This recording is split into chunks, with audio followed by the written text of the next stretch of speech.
Kai mergina turi daug draugų vyrų, tų santykių baigtis kaip ir yra aiški. Tačiau draugai būna skirtingi. Ir tai aš jums išvardinsiu draugus, kurie galbūt nėra tokie jau baisus.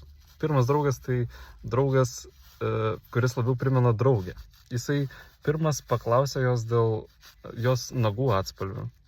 Pirmas pastebėjo šukuoseną.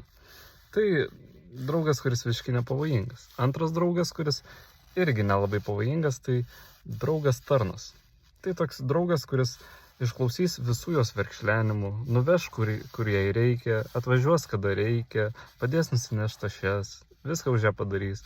Tai draugas, jinai jam labai patinka, tačiau jis gaus šansą tik tada, kai su tavim įvyks kažkoks konfliktas, didelis konfliktas. Ir visi kiti draugai, tai yra draugas alfa, kuris į sporto salę užeina pats pirmas, kuris pats didžiausias iš visų jos draugų. Su juo nėra tik dėl to, kad žvaigždės taip nesusiklostė. Ir tuo metu arba jinai buvo užimta, arba jisai. Tačiau vos tik pasitaikius mažiausiai progai, jinai iškart šoks ant jo. Kitas draugas yra draugas mentorius, kuris 5-10 metų už ją vyresnis. Mes visi žinom, kas nutiks pasitaikius progai. Jisai yra jai autoritetas. Jisai matęs daugiau gyvenimo negu jinai, pasiekęs daugiau negu jinai. Ir dar ypatinga kasta, tai yra draugas, dar yra draugas kolega.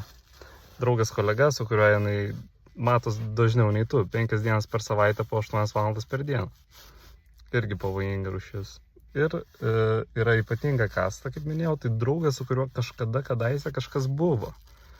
Bet ji tau greičiausiai apie jį taip ir nepapasakos. Kas ten su juo buvo, kada buvo ir panašiai.